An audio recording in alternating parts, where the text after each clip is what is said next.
बच्चों, संस्कृत विषय में आप सभी का स्वागत है। आज हम सीखेंगे संस्कृत में गिनतियाँ। संस्कृत में गिनतियाँ 1 से 100 तक। ये प्रश्न बच्चों सभी कक्षाओं में पूछा जाता है, ध्यान रखिएगा।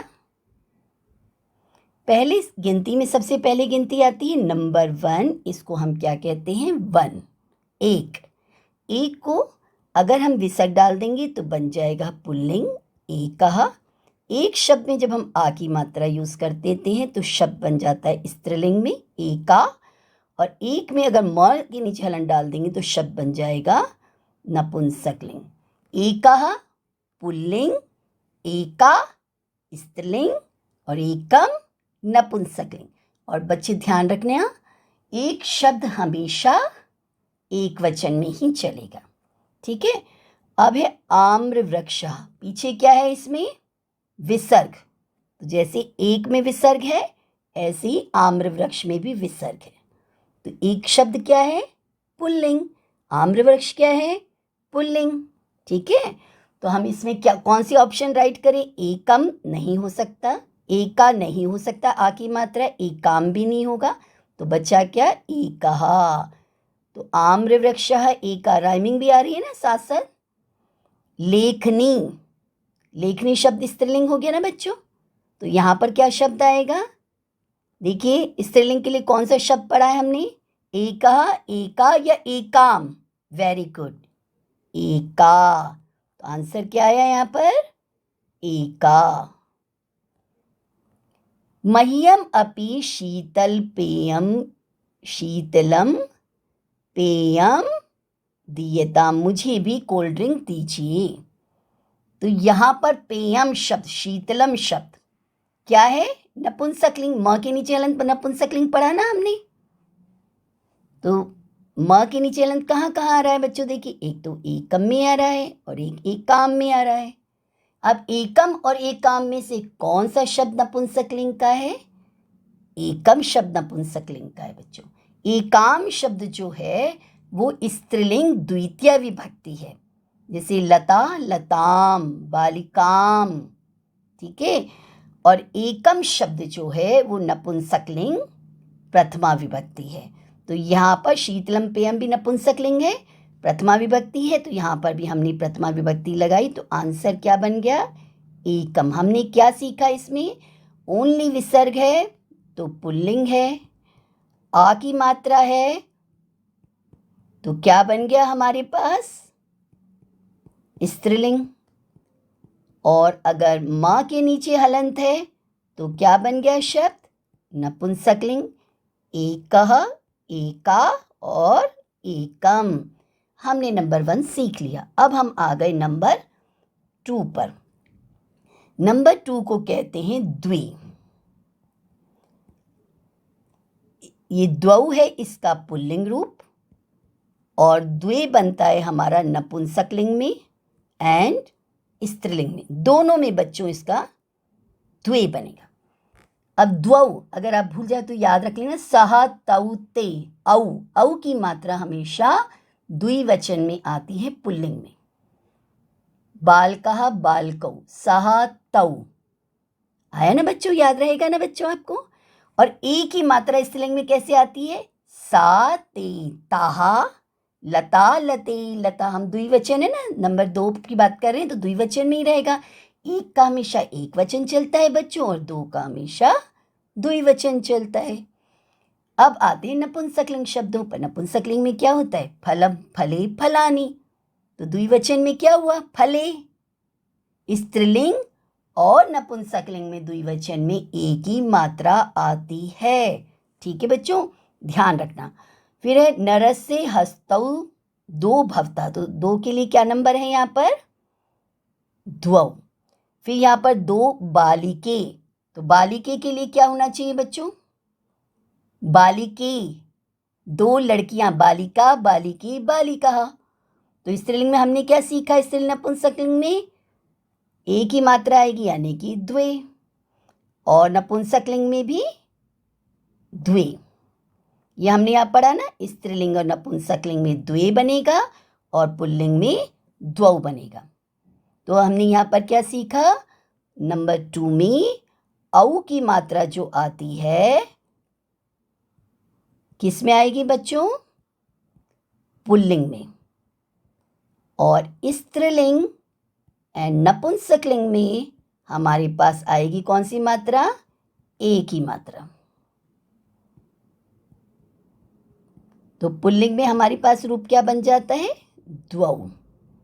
और स्त्रीलिंग में और नपुंसकलिंग में क्या रूप बनेगा? द्वे। ध्यान रखिएगा, बहुत आसान है, कभी मत भूलिएगा। अब हमारे पास आता है त्रयः, तिस्रः और त्रीणि। ये जो त्रयः शब्द है ना, विसर्ग, और इसमें भी विसर्ग है, ध्यान रखिएगा। त्रयः शब्द जो है ये पुल्लिंग है। तिस्रः, ये स जो शब्द है ना, स में जो र लग रहा है ये स्त्रीलिंग है। स से स्त्रीलिंग शब्द होता है। और तिस्रः में भी स जो है, देखो तीनों शब्दों में से केवल तिस्रः में ही स लगा हुआ है, ये हमारा स्त्रीलिंग है। और त्रीणि ये हमारा नपुंसकलिंग है। ध्यान रखिएगा बच्चों, त्रयः पुल्लिंग, तिस्रः स्त्रीलिंग और त्रीणि नपुंसकलिंग। ठीक है, त्रयः तिस्रः दोनों में विसर्ग है, लेकिन अगर स र जो है, ये बहुत से बच्चे इसको स्त्र लिखते हैं जो कि गलत है। स ऐसे लिखा जाता है और र की मात्रा ऐसे डलती है और विसर्ग होता है। ठीक है, और फिर ये ती जो लिखेंगे तब ये हमारा बन जाएगा स्त्रीलिंग शब्द। पहला एग्जाम्पल देखते हैं हमारे से, जैसे परीक्षा में प्रश्न पूछे जाते हैं। देखो बच्चों, ध्यान रखना, सभी कक्षाओं के लिए संख्या का प्रश्न इंपॉर्टेंट है। वाक्य शुद्धि में भी कई बार प्रश्न के इसके प्रश्न बन जाते हैं वाक्य शुद्धि करने के लिए। ठीक है, कई बार अनुवाद में आ जाता है और कई प्रश्न संख्या के प्रश्न में तो आता ही आता है। ठीक है, तो हमें संख्या के प्रश्न आने चाहिए। संख्याओं को संस्कृत में क्या कहते हैं, और फिर इनके जो प्रश्न बनते हैं उन प्रश्न में विद ऑप्शन हमें कैसे राइट ऑप्शन सेलेक्ट करनी है। अब ये 3 बालकाः, बालक शब्द तो पुल्लिंग होता है, तो पुल्लिंग में हमने क्या करना है? त्रयः लगाना है। तो इसमें से ये वाली आंसर राइट है, तो आंसर हो गया त्रयः। अब ये ललनाः आगच्छन्, ललना कहते हैं स्त्रियों को, तो यहाँ पर आंसर आएगा ये तिस्रः। सस्र स्त्रीलिंग में है, ध्यान रखिएगा। फिर त्वम मह्यम डैश पुस्तकानि आने, तुम मेरे लिए पुस्तकें लाओ। कितनी लानी है? 3 पुस्तकें। पुस्तकम पुस्तके पुस्तकानि, नपुंसकलिंग हुआ, तो नपुंसकलिंग के लिए हमने क्या याद करा है? त्रीणि। तो याद रखिएगा त्रीणि, त्र में बड़ी की मात्रा है, ण में छोटी की मात्रा है बच्चों। अब है चत्वारः चतस्रः। अब जैसे तिस्रः था ऐसे ही चतस्रः है, 3 और 4 का देखिए ध्यान से, वहाँ तिस्रः था चतस्रः है, ये हमारा हो गया स्त्रीलिंग। चत्वारः हो गया पुल्लिंग और चत्वारी हो गया बच्चों नपुंसकलिंग। अश्वस्य 4 पादः सन्ति, 4 पैर होते हैं, तो पादः शब्द पुल्लिंग है, तो हमारा यहाँ पर क्या बनेगा? चत्वारः। चत्वारः जो ये लिखा है ये रॉन्ग है बच्चों, चत्वारः इज राइट। फिर है 4 नायिका नृत्य, नायिका एक्ट्रेस डांस कर रही हैं, तो ये स्त्रीलिंग हो गया। तो स्त्रीलिंग के लिए हमने ये वाला शब्द पढ़ा ना चतस्रः, तो ये वाला आंसर हमारा यहाँ पर आ जाएगा चतस्रः। राजपथे वाहनानि सन्ति, वाहनानि, वाहनम वाहनी वाहनानि, फलम फली फलानि, कौन सा लिंग आया? वेरी गुड, नपुंसकलिंग। तो ये नपुंसकलिंग का वर्ड है हमारे पास, तो यहाँ पर हमने सेलेक्ट कर लिया चत्वारी। अब हम आगे क्वेश्चन करते हैं। ये एक शब्द है बच्चों, इसका ये पुल्लिंग है, ये स्त्रीलिंग है और ये नपुंसकलिंग है, ध्यान रखिएगा। ये एक वचन, द्विवचन, बहुवचन नहीं लिखे, हमने तीनों लिंगों में एक के रूप लिखे हैं। ध्यान रखिए, बच्चे गलती कर जाते हैं, एक का एक वचन ही रहता है, द्विवचन बहुवचन नहीं बनता है, तो इसलिए केवल एक ही लाइन आएगी हर शब्द रूप में, एक का एक वचन ही रहेगा, चाहे पुल्लिंग हो, स्त्रीलिंग हो या नपुंसकलिंग हो। जैसे हमने कहना है एक लड़का, तो हम कहेंगे एकः बालकः। हमें जैसे कहना है एक लड़की, तो हम कहेंगे एका बालिका। हमें जैसे कहना है एक क्लास, तो हम कहेंगे एका कक्षा।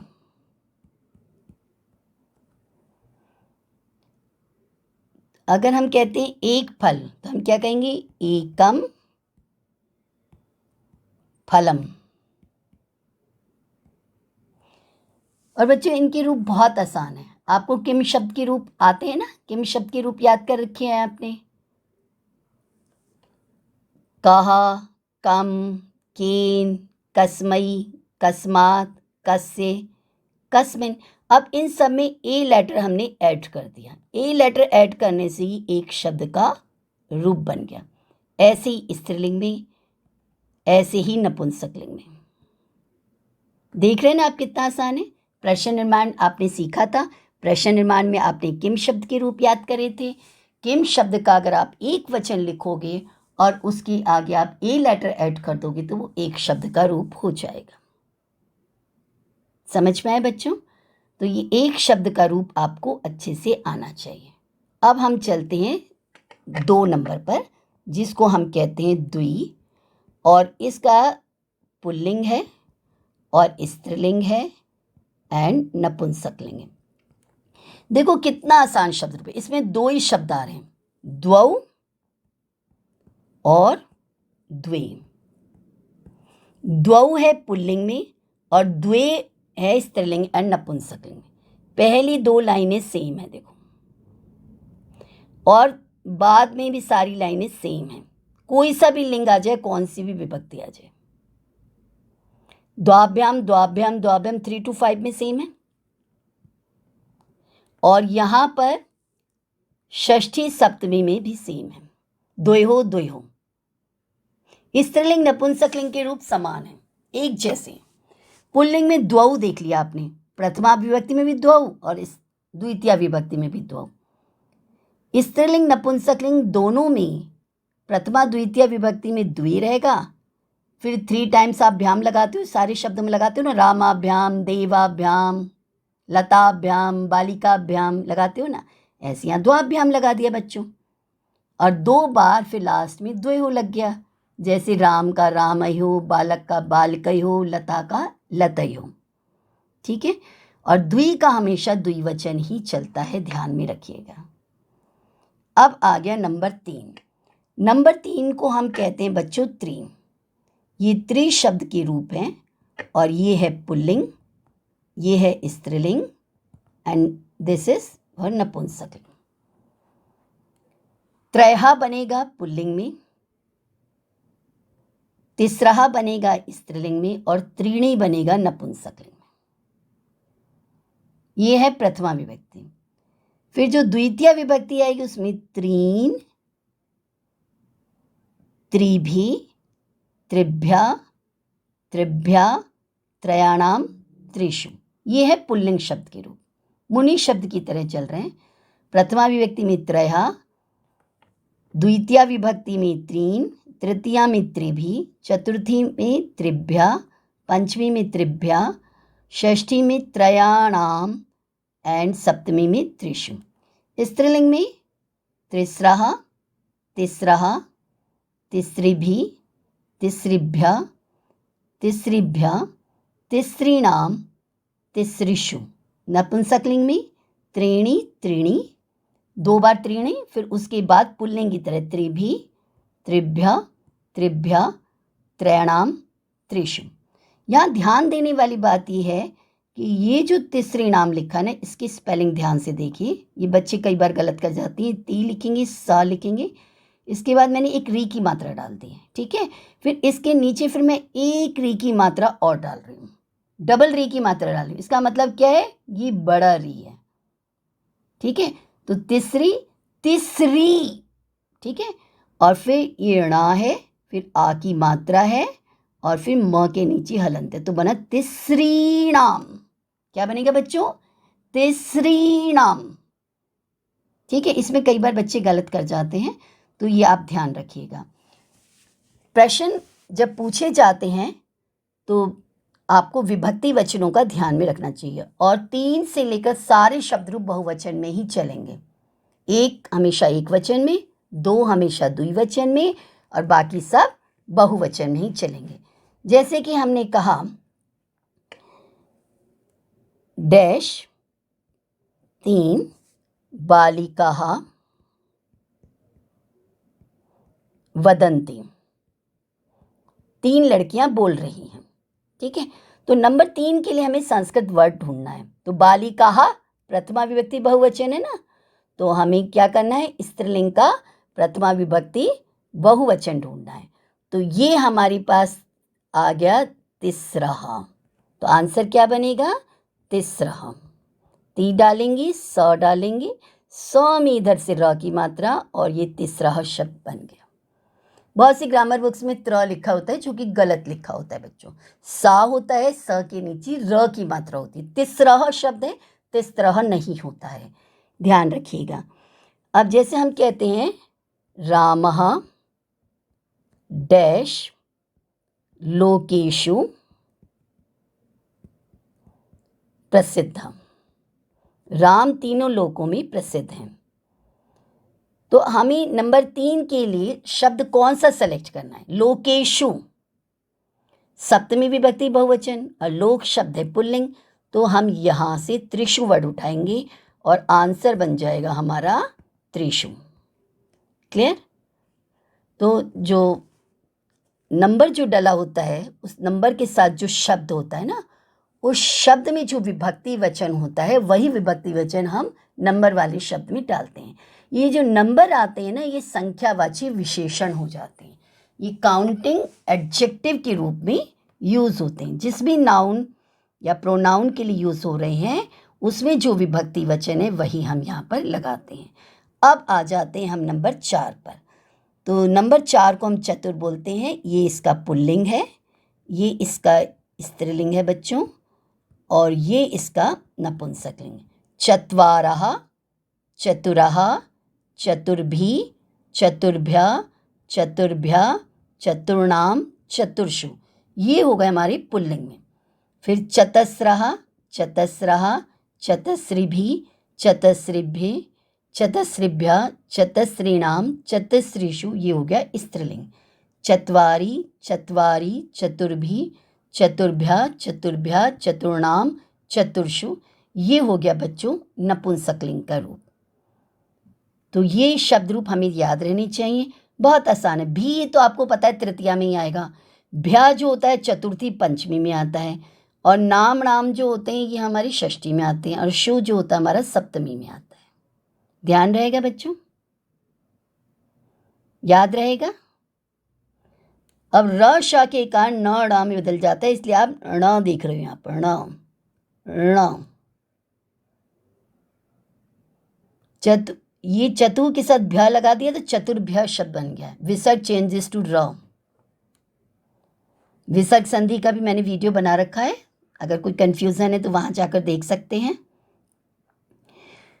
तो इसमें भी प्रश्न जो पूछे जाते हैं हमेशा वाक्य में होता है और ऑप्शन दी जाती है, और जो नंबर होता है वो नंबर किसके लिए, किस नाउन या प्रोनाउन का एडजेक्टिव बनकर आया है, ये हम देखते हैं, उसके अकॉर्डिंग हम आंसर निकालते हैं।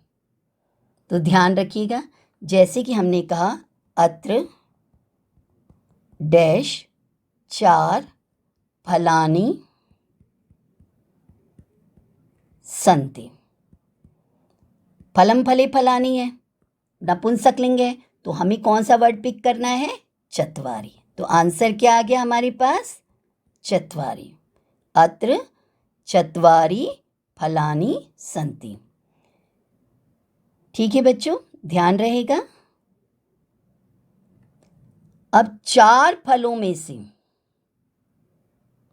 एक फल मीठा है, तो अगर मैं कहती हूँ 4 फलों में से, तो 4 फलेषु एकम मधुरम। 4 फलों में से एक मीठा है। में पे पर कौन सी विभक्ति आती है, सप्तमी, तो यहाँ पर क्या आएगा आंसर हमारे पास, चतुर्षु। ठीक है बच्चों, तो ये चतुर्षु हमारा यहाँ पर आंसर बनेगा। यहाँ पर भी देखिए ये चतस्री नाम है, तो च लिखेंगे, ता लिखेंगे, श्री लिखेंगे, फिर एक री की मात्रा, फिर ना, फिर आ की मात्रा और म। ये चतस्री नाम शब्द है, ये यहाँ से देख लीजिएगा। इसमें स्पेलिंग एरर होती है बच्चों की। अब है ये नंबर 5, इसको हम लिखते हैं ऐसे पंच। बिंदी डाल के लिखेंगे तो आंसर रॉन्ग हो जाएगा। बहुत से बच्चे प में बिंदी डाल देते हैं, वो गलत होता है। प ञ च, फिर षट, ये नंबर 6 है, ये नंबर 7 है, इसको हम ऐसे लिखते हैं स प आध और त। अष्ट, ये नंबर 8 है, ये नंबर 9 है और ये नंबर 10 है। पंच, षट, सप्त, अष्ट, नव, 10। 10 होता है, 10 नहीं होता है। 10 हिंदी में बोलते हैं, दश संस्कृत में बोलते हैं। ये देखिए दश ऐसे लिखा जाता है।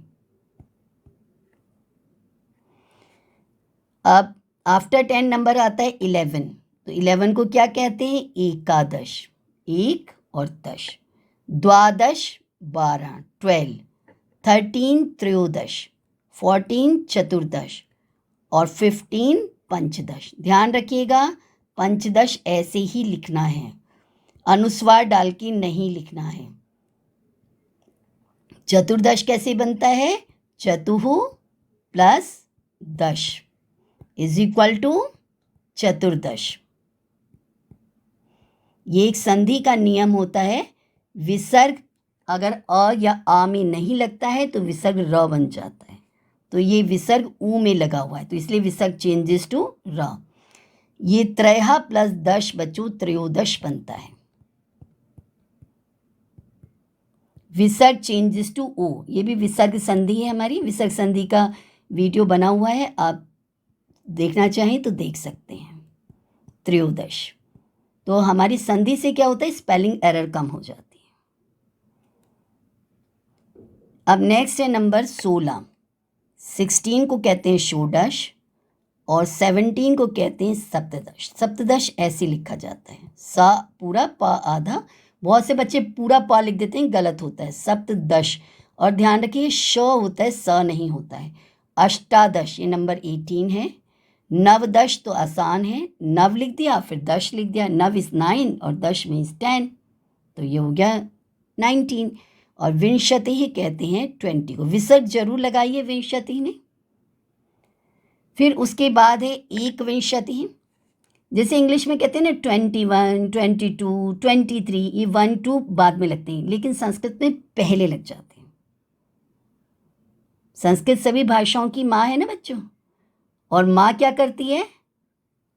जो बच्चा छोटा होता है उसको जल्दी से गोद में उठा लिया जाता है ना, छोटों पर ज़्यादा ध्यान दिया जाता है।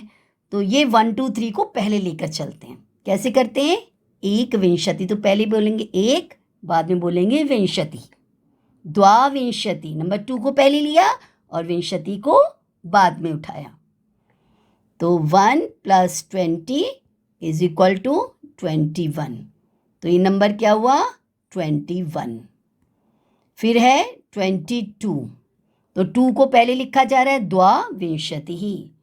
फिर त्रयोविंशति में 3 नंबर को पहले लिया, त्रयः प्लस विंशति। ये विसर्ग चेंजेस टू ओ है। विसर्ग को ओ की मात्रा आती है संधि नियमों के कारण।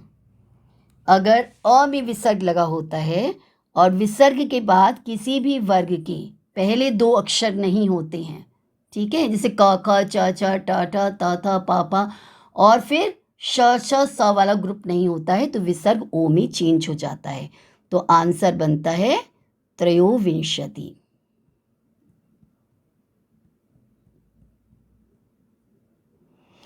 फिर चतुर्विंशति है, ये भी ऐसे ही बनता है बच्चों। विसर्ग चेंजेस टू र, चतुः शब्द है और फिर विंशति ही शब्द है। चतुः कहते हैं 4 को, विंशति कहते हैं 20 को।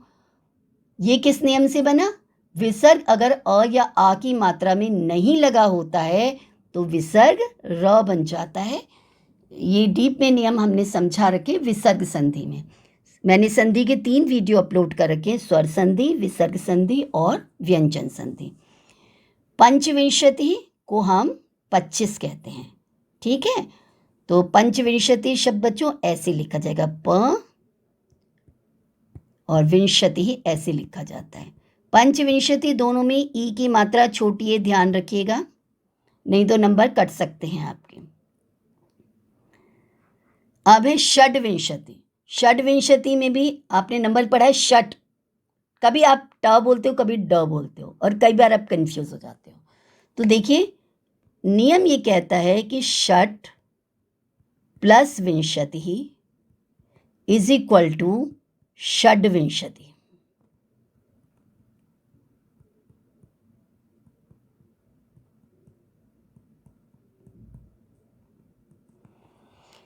जो फर्स्ट लेटर है थर्ड लेटर में चेंज हो जाता है। अगर प्लस के बाद किसी भी वर्ग के पहले 2 अक्षर नहीं होते हैं और श श सा वाला ग्रुप भी नहीं होता है, डिटेल में नियम आप देख सकते हैं मेरी संधि व्यंजन संधि के वीडियो में। अब सप्तविंशति, ये 27 हो गया, 7 + 20 इज इक्वल टू 27, ये हमारा 26 था।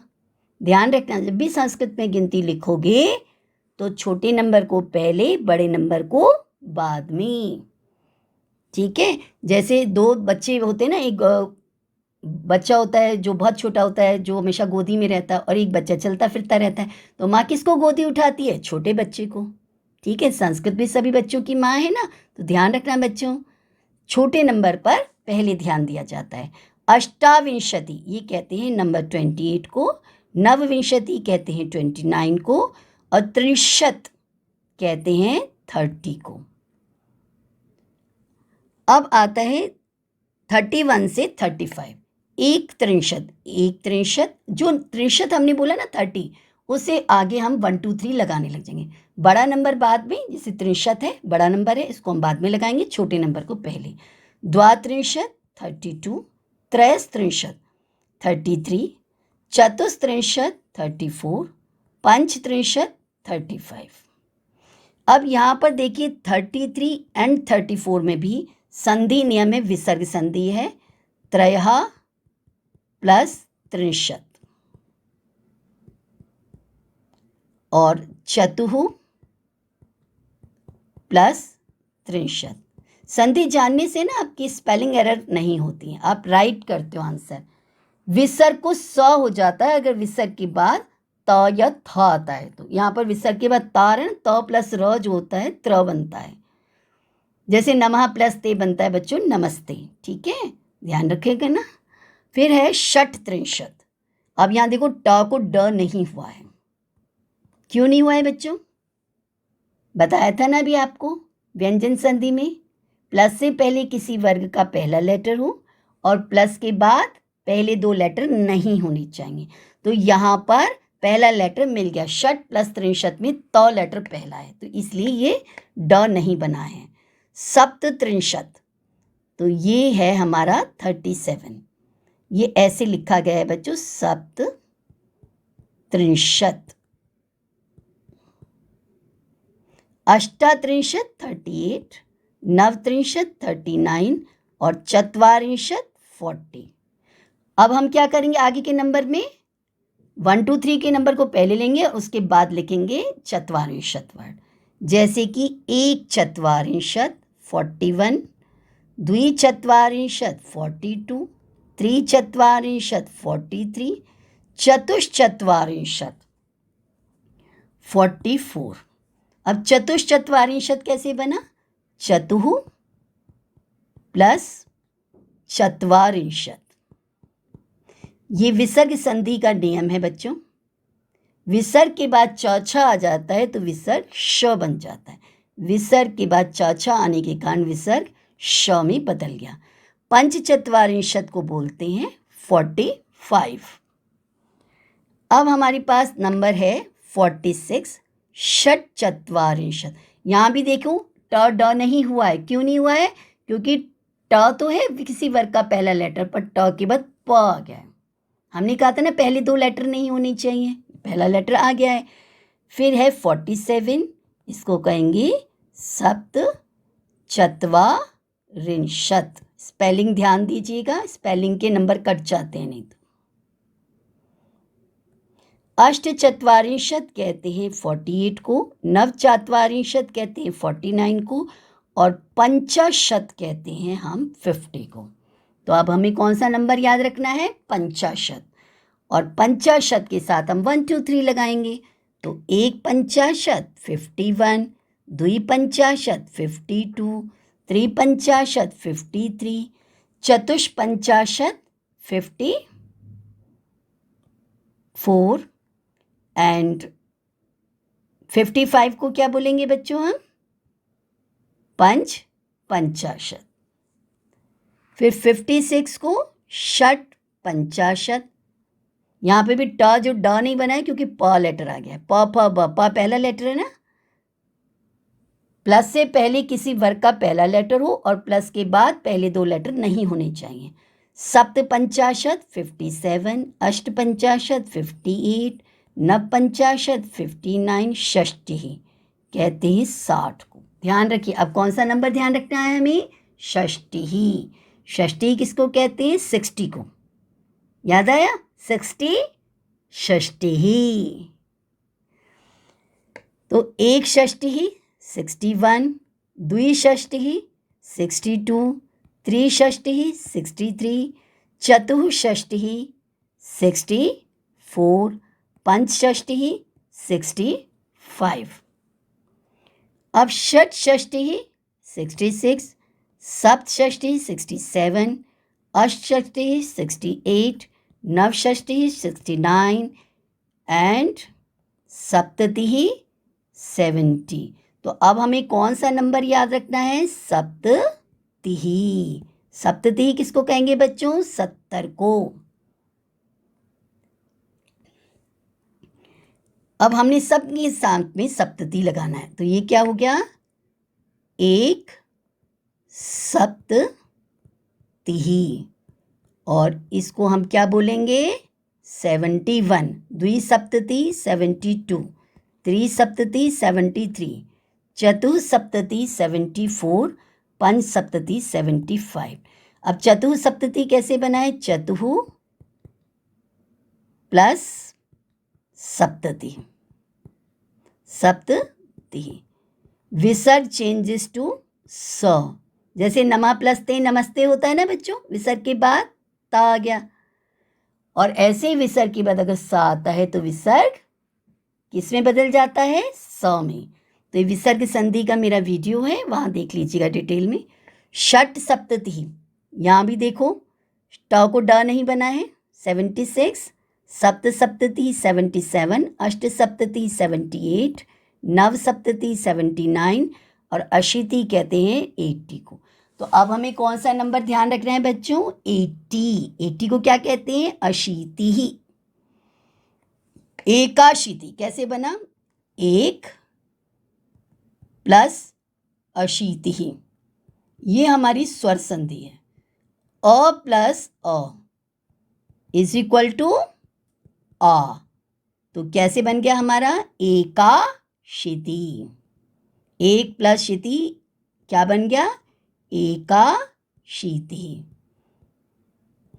द्वैशीति, द्वि प्लस अशीति। ये यण संधि है, स्वर संधि का ही एक पार्ट है। जो ई है लेटर है, इसमें जो द्व जो है इसमें ई लेटर मिक्स है। तो इसका जो ये इसमें से जो ई लेटर है ये य में चेंज हो गया है, तब हमारे पास बन गया है द्वयशीति। समझ में आ गया? द्वि का जो ई है वो य बन गया है और फिर ई जो है अ से मिलकर य पूरा बन गया है।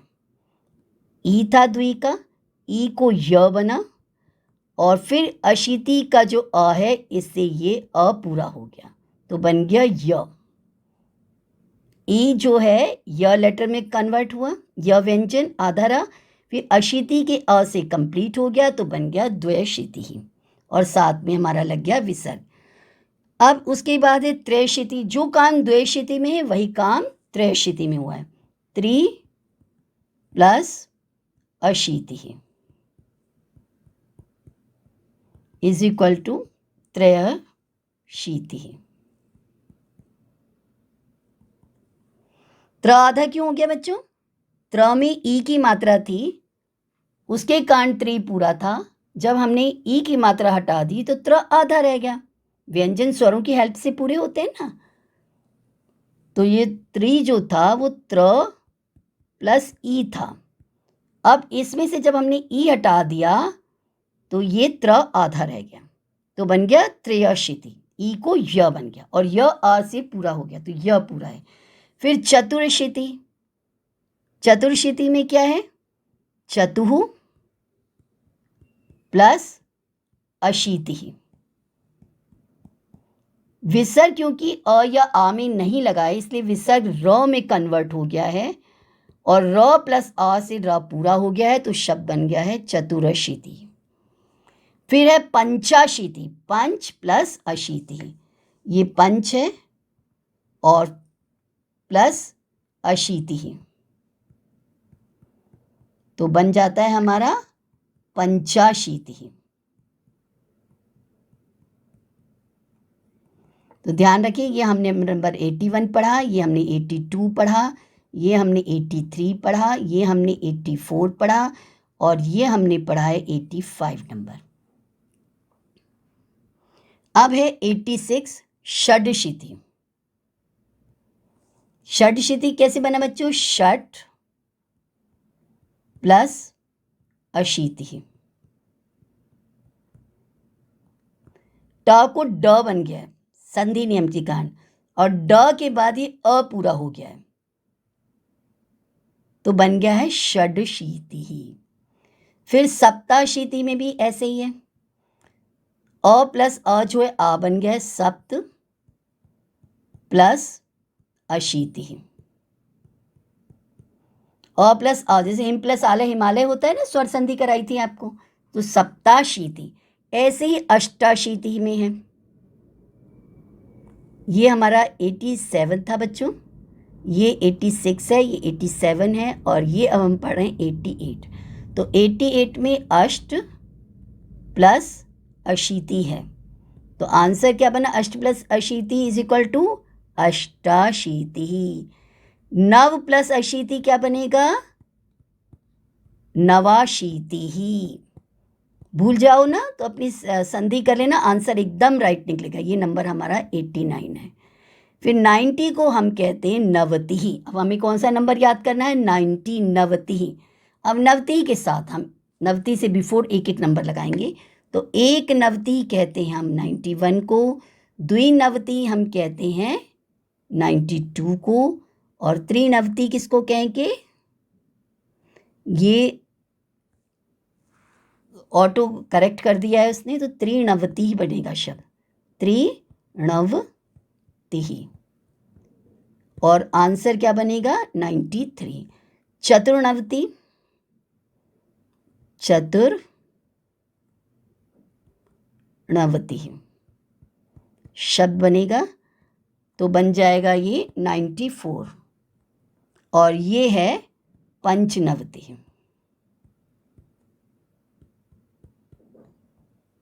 र श के कारण न को ना हुआ है, र श के कारण न को ना हुआ है, एक संधि का नियम है।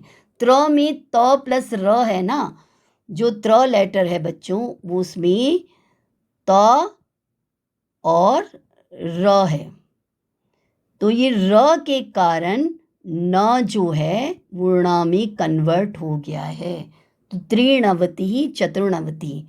ये बार बार टाइप करने पर भी क्या होता है, कई बार गूगल महोदय जी ऐसे ही करते हैं। फिर है षण्णवति। क्या है? षट + नवति ही। इसमें भी व्यंजन संधि का नियम लगा है। ट पहला लेटर है और उसके बाद 9 लेटर आने से ट को ण हो गया है। व्यंजन संधि का first letter changes to 5th letter, ये व्यंजन संधि का आप वीडियो देख सकते हैं। और र श के कारण न को ण हो गया, ये श लेटर है, इसके कारण न को ण बन गया है, तो बन गया है क्षण नवति। अब है सप्तनवति, 97, ये था हमारा 96, और फिर 98 है अष्टनवति, और नवनवति इज 99, और 100 को कहते हैं शतम। ये शब्द तो आपने सुना ही होगा, शतम। शतम कहते हैं 100 को। अब पुल्लिंग हो, स्त्रीलिंग हो या नपुंसकलिंग हो, अब शतम को शतम ही रहने देना, ठीक है, नहीं तो नंबर कट सकते हैं। अब प्रश्न कैसे पूछे जाते हैं ये देखिए, सामने है आपके पास। तत्र 40 जनाः सन्ति, कौन सा शब्द सेलेक्ट करोगे? 1 से 4 में ही चेंजेस होंगे, लिंग वाइज, विभक्ति वाइज, बाकी क्योंकि आपके सिलेबस में 1 से 4 के ही चेंजेस हैं। बच्चों क्लास 6 से लेकर आगे से की सभी क्लासेस के लिए काउंटिंग इंपॉर्टेंट है। इवन 10th में भी वाक्य शुद्धि के फॉर्म में संख्यावाची विशेषण आ जाते हैं। सिलेबस में संख्या ना होने पर भी संख्या इंसर्ट हो जाती है, और बाकी सब में तो संख्या है ही। तो ध्यान रखिएगा, वाक्य शुद्धि में कई बार नंबर कट जाते हैं इसकी वजह से, और कई बार हमें क्या होता है कि अनुवाद में, तो हमें हर चीज़ के लिए तैयार रहना है। तत्र 40 जनाः सन्ति, तो 40, ये पहली ऑप्शन बच्चे राइट है, तो हम लिखेंगे इसमें 40। 63 होता है 30, 44 होता है 40, और 50 होता है 50, ध्यान रखिएगा। 94 चतुर्नवति होगा, चतुर्नवति होगा, चतुर्नवति, ये चतुर्नवति वाला ऑप्शन ही राइट है, क्योंकि र श के कारण न में चेंज हो गया है। ब्रह्मणः आयु 100 वर्षानी, जो ब्रह्मा जी होते हैं ना, ब्रह्मा विष्णु महेश, ये 3 देव है ना बच्चों।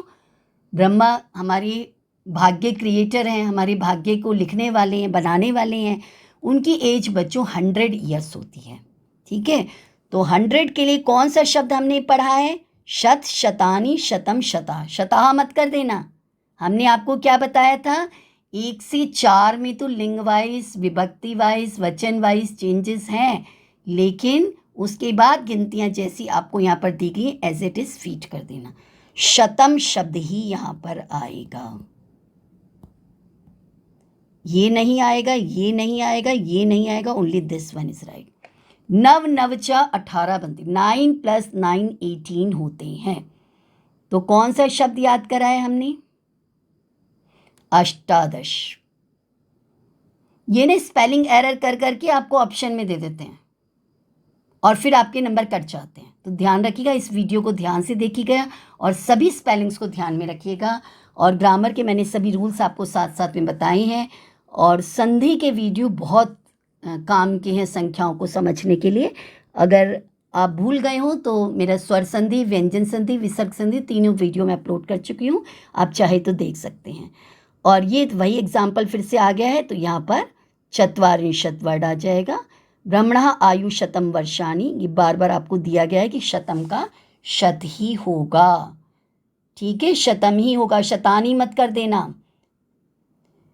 तो बच्चों कैसा लगा मेरा ये वीडियो आपको? अगर आपको ये वीडियो पसंद आया हो तो इसे अधिक से अधिक लाइक, शेयर और सब्सक्राइब कीजिएगा। Thank you.